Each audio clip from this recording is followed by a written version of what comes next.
үмметі оянған кезде, сұрақ жауабының жағдайын білген кезде қорқып кетпес үшін бірінші пайғамбарымызды көреді екен. Көрдіңіздер ме? Соны көріп барып жүректері басылады дейді. Сол үшін пайғамбар олардың алдында бірінші тіріліп күтіп тұрады екен. Біліп алыңыздар. Пайғамбарымыз саллаллаху алейхи вассалам қабірінен бірінші оянып, үмметі не істеп тұрады? Күтіп тұрады. Аналар өзінің амалдарын біліп тұр ғой, қорқып тұр ғой жағдайлар. Шошып қабірлерінен оянғанда пайғамбарымызды көріп жүректері басылады дейді. Көрдіңіздер ме? Сондықтан пайғамбар саллаллаху алейхи вассалам бізге мына жақта да керек, о жақта да керек, оның ар жағында да керек екен ғой. Сол кісіге мықтап жабысып алуымыз керек. Көрдіңіздер ме? Керек па пайғамбарымыз? Керек қой. Ол қабірде де сұрақта бар ғой ол.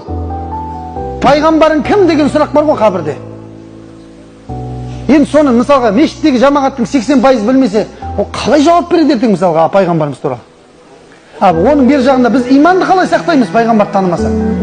Көрдіңіз ба? Бұның барлығы өте ауыр нәрсе. Сондықтан пайғамбар саллаллаху алейхи вассаламға деген біздің неміз болу керек, махаббатымыз болу керек жүректе. Жүректің түкпірінде бір махаббат болу керек. Бағанағылардың бәріне махаббат толып тұр ғой. Дүниеге деген, басқаға деген махаббат ұрып тұр. Мына жаққа келген кезде ақсап қалып жатыр да пайғамбарға келген кезде. Көрдіңіздер ме?